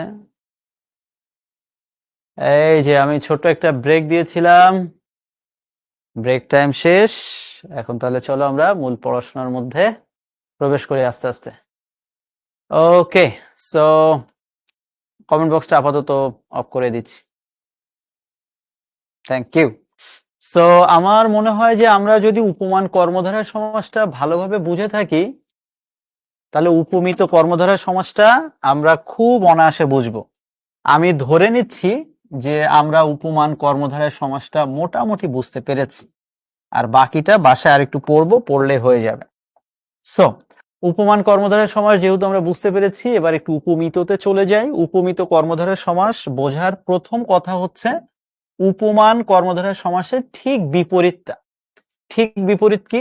সাধারণ ধর্ম থাকবে না। সাধারণ ধর্ম থাকে না। সাধারণ ধর্ম থাকে না সেটা কিরকম? এই যে দেখো, সিংহ পুরুষ। পুরুষ মানুষ সাধারণত নিজে মনে করে যে আমি একটু বলবান বা শক্তিশালী। তো ভালো কথা, তুমি মনে করো বাবা, তাতে খুব একটা সমস্যা নেই। কিন্তু তুমি যে এই সিংহের সাথে নিজে তুলনা করছো, এটা কিন্তু তোমার ঠিক হয়নি। অর্থাৎ সিংহ পুরুষ এটা বাস্তবে কখনো বাস্তবসম্মত নয়। অর্থাৎ সাধারণ ধর্ম বা গুণের কখনোই উল্লেখ হবে না। ক্লিয়ার? চন্দ্রমুখ বা মুখচন্দ্র যাই বলি, তোমার মুখ চাঁদের লাহান। খুব ভালো কথা, তোমার দেখতে অনেক সুন্দর লাগছে আজকে। কিন্তু তার মানে এই নয় যে আমি তোমার মুখকে তুলনা করব চন্দ্রের সাথে। এটা হচ্ছে গ্রেট চাপাবাজি। এটা খুব বাজে কথা, এটা এত ভালো ভালো না। অর্থাৎ মুখটা আর যাই হোক চন্দ্রের মতো এত সুন্দর কখনো হওয়া কথা না। তাহলে দেখো, বেশি বোঝানোর দরকার নেই, বোঝারও দরকার নাই। এই যে দুটো এক্সাম্পল আমরা দেখছি, এই দুইটা এক্সাম্পলে দেখো উপমান কর্মধারয় সমাসের মতো এখানে আর যাই হোক কোনো সাধারণ ধর্ম কিন্তু দেখা যাচ্ছে না। আর যেখানে এরকম সাধারণ ধর্ম আমরা দেখব না, পাবো না, সেটাকে আমরা বলবো উপমা উপমিত কর্মধারয় সমাস। ক্লিয়ার? Thank you. এরপরে আমরা যেটা বলবো সেটা হচ্ছে উপমিত কর্মধারয় সমাসের উভয় পদ।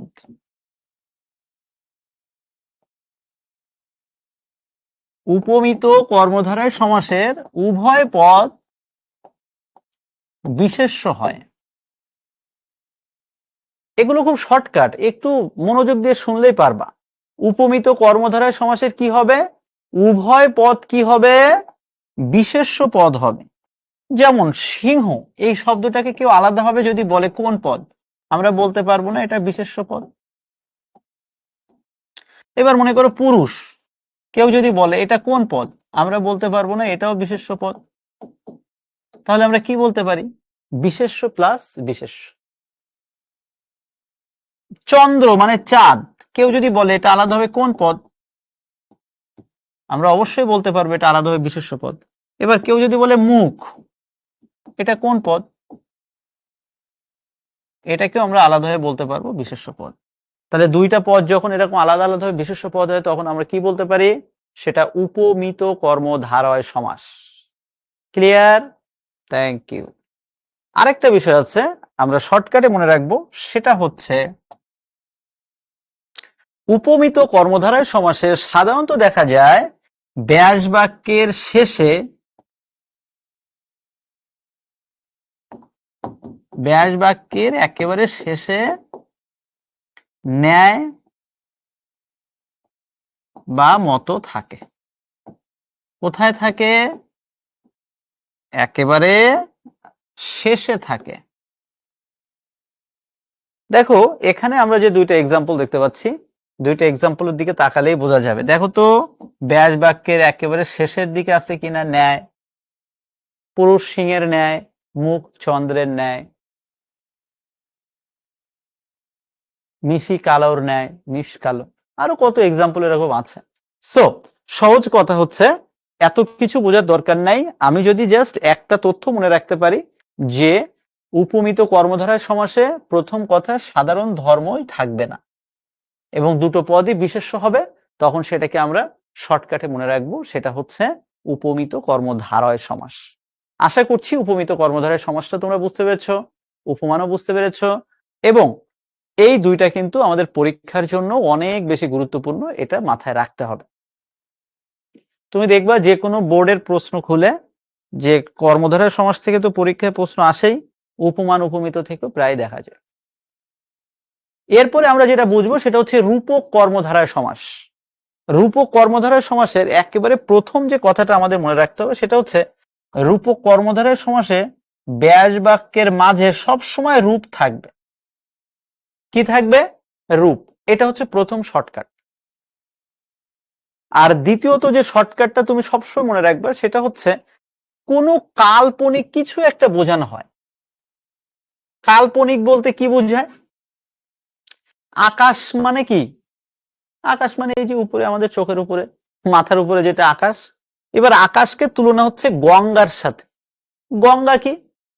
বাংলাদেশে যেটা পদ্মা, বা ভারতে হচ্ছে সেটা গঙ্গা নামে পরিচিত। তো যাই হোক, যে কোনো একটা নদীর নাম। তাহলে আকাশকে যে আমি গঙ্গার সাথে তুলনা করছি, তাহলে এটা কি একটা কল্পনা করলাম মনে মনে? এই কল্পনাই হচ্ছে রূপক কর্মধারয় সমাস। আমি বললাম বিষাদ সিন্ধু। বিষাদ মানে হচ্ছে খারাপ লাগা।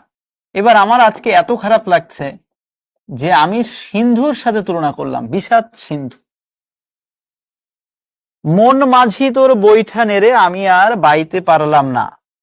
আমার মনকে আমি তুলনা করলাম কিসের সাথে? মাঝির সাথে। তাহলে দেখো তো একটা জিনিস লক্ষ্য করে, এই যে দুইটা তুলনা আমি করলাম, বিষাদ সিন্ধু, মন মাঝি, এগুলো কি একটা কাল্পনিক তুলনা? মনের সাথে মাঝির কি সম্পর্ক রে ভাই? কখনো এরকম সম্পর্ক সম্ভব নয়। অর্থাৎ আমরা একটা রূপক অর্থে, অর্থাৎ আমরা একটা কল্পনা অর্থে মাঝে মাঝে এ ধরনের কথাবার্তা, এ ধরনের শব্দ বাস্তবে প্রয়োগ করি। আর আমি যেটা শর্টকাটে বলবো, রূপক কর্মধারয় সময় দেখবা ঘুরে ফিরে এই 4টা 5টা, এগুলো জাস্ট বোর্ডে যেগুলো এসেছে এটা একটু দেখে যাও, পড়ে যাও, এর বাইরের থেকে পরীক্ষা আসবে না। ক্লিয়ার? Thank you. এর থেকেও সহজ আর কিছু নাই। আমরা কমেন্ট বক্সটা একটু অন করে দিচ্ছি। আমি মাঝখানে একটা ছোট ব্রেক নিয়েছি, কিন্তু এতক্ষণ ধরে কিন্তু কর্মধারয় সমাস নিয়েই বক বক বক বক করলাম। মধ্যপদলোপী কর্মধারায়, উপমান, উপমিত, রূপক কর্মধারায় সবকিছুই আমরা এটা নিয়ে কাজ করেছি। এখন এটার উপর ভিত্তি করে আমরা কয়েকটা কোশ্চেন একটু সলভ করি। তোমাদের জন্য প্রথম প্রশ্ন, নিচের কোনটি রূপক কর্মধারয় সমাস? সবাই একটু উত্তর করবো আমরা প্লিজ।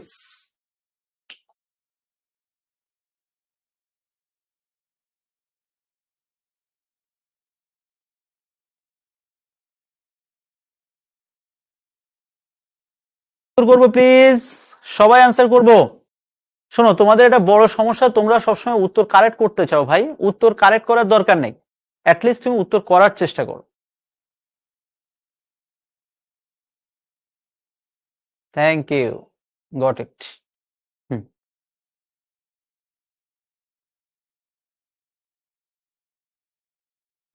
থাকো, আর লাগবে না, দেখা শেষ। সো নিচের কোনটি রূপক কর্মধারয় সমাস? বিদ্যা রূপ ধন, অর্থাৎ বিদ্যাকে কিসের সাথে তুলনা করা হয়েছে? ধন সম্পত্তির সাথে তুলনা করা হয়েছে। এই জন্য আমরা এটাকে বলছি বিদ্যা ধন। এটা রূপক কর্মধারয় সমাস। ক্লিয়ার? Thank you. পরবর্তী প্রশ্ন, উপমিত কর্মধারয় সমাসের উদাহরণ কোনটি?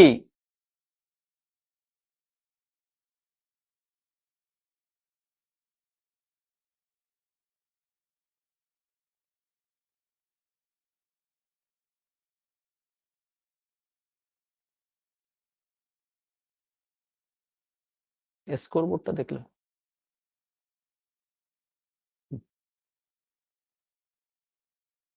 থাক, লাগবে। ওকে, সো উপমিত কর্মধারয় সমাসের কথা কি ছিল? ওই যে চাঁদ মুখ, চাঁদ মুখের ন্যায়, বা চন্দ্রের, না ওটা হবে না, এই যে চাঁদ মুখ বা চন্দ্রমুখ, উপমিত কর্মধারয় সমাসের উদাহরণ। পরবর্তী প্রশ্ন, নিচের কোনটি কর্মধারয় সমাসের উদাহরণ? আমরা সবাই উত্তর করব প্লিজ।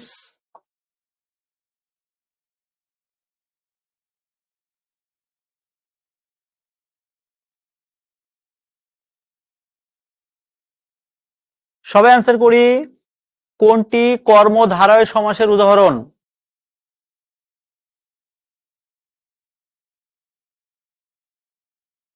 ওকে, কোনটি কর্মধারয় সমাস? এটা হাতে পরবার ঘড়ি সমান হাত ঘড়ি, এটা মূলত বলা যায় মধ্যপদলোপী কর্মধারয় সমাস। আমি কি বোঝাতে পারছি? সো মধ্যপদলোপী কর্মধারয় সমাস বা কর্মধারয় সমাস হাত ঘড়ি। আচ্ছা, এটার বাইরে আর কিছু আছে নাকি? না, আর তেমন কিছু এখানে নাই। পরবর্তী প্রশ্ন, কাল স্রোত কোন সমাসের উদাহরণ? কাল রূপ স্রোত, অর্থাৎ সময়কে কিসের সাথে তুলনা করা হচ্ছে? স্রোতের সাথে, অর্থাৎ মাঝখানে একটা রূপক বা কল্পনা করা হয়েছে, এই জন্য এটাকে আমরা বলছি রূপক কর্মধারয় সমাস। কর্মধারয় সমাস কোনটি? ভদ্র মহিলা।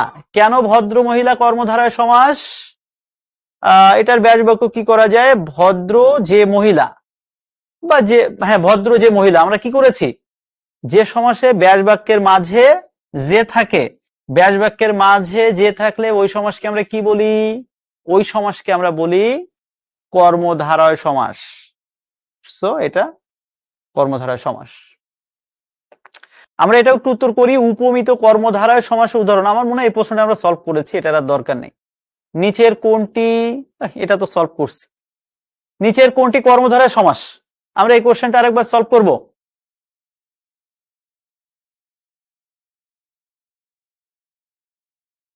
সবাই অ্যান্সার করবো প্লিজ।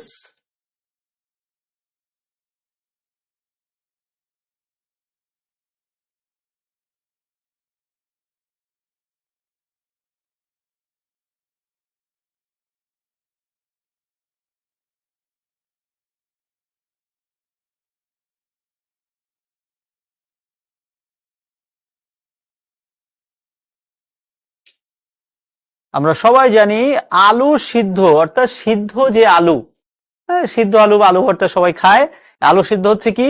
এটা অবশ্যই কর্মধারা। সিংহাসন আমরা তো সেই প্রথম থেকে বলছি এটা মধ্যপদলোপী কর্মধারায় সিংহ চিহ্নিত আসন। কুসুম কোমল, কুসুমের ন্যায় কোমল, কুসুমের ন্যায় কোমল সমান কুসুম কোমল। পরীক্ষায় যদি প্রশ্ন আসে কোন সমাস, এই যে ন্যায় বা মতো মাঝখানে আছে, হয়ে গেল কর্মধারায় উপমান কর্মধারায় সমাস। এবার প্রথমটা বিশেষ্য পদ, পরেরটা বিশেষণ পদ, শেষ। এবার হয়ে গেল। তাহলে আমরা এবার মোটামুটি একেবারে ক্লাসের শেষ পর্যায়ে চলে এসেছি। আমি শুধু তোমাদেরকে একটা কথাই বলি সবসময়, আরেকবার বলছি, দেখো আজকের ক্লাস থেকে তুমি যে পুরো 100% বুঝে যাবে এটা কিন্তু আমি কখনো বলছি না। তুমি আজকের ক্লাসটা থেকে ধরে নিচ্ছি 50 বা 60% বুঝতে পেরেছো। বাকিটা তুমি আজকে একটু বাসায় বইটা একটু নাড়াচাড়া তোমাকে করতে হবে, দেখবা যে তুমি আরো 10% 20% বুঝে যাবে। তারপরে আমি তো আছি, আমাদের যে বিভিন্ন গ্রুপ আছে, শিখবো জিতবো গ্রুপ, তোমাদের একাডেমিক গ্রুপ, সেখানে পোস্ট করে আমাকে জানিও যে ভাই এই জায়গাটা এখনো সমস্যা আছে। প্রয়োজনে আমরা পরের ক্লাসে সমস্যার জায়গাটা নিয়ে কাজ করব।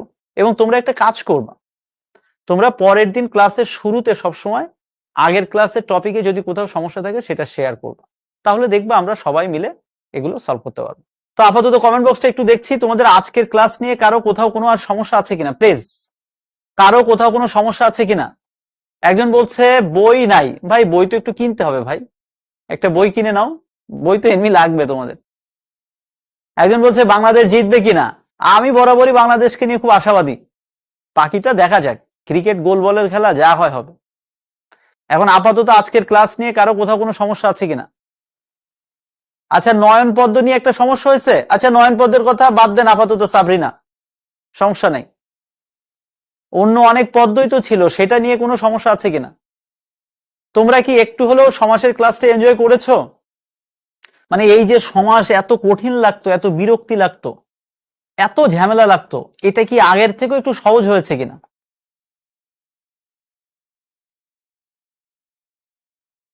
একজন বলছে রূপক শব্দের অর্থ কি? ভাইয়া রূপক মানে হচ্ছে তুলনা করে একটার সাথে একটা, উপমা।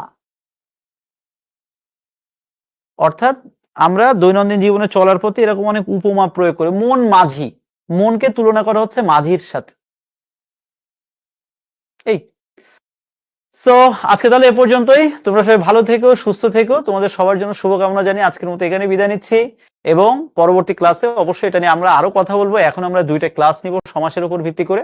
তোমরা জাস্ট আজকে বাসায় একটু চোখ বুলাও এগুলো নিয়ে। তাহলে আজকে এ পর্যন্তই। সবাই ভালো থেকো, সুস্থ থেকো। সবাইকে অসংখ্য ধন্যবাদ।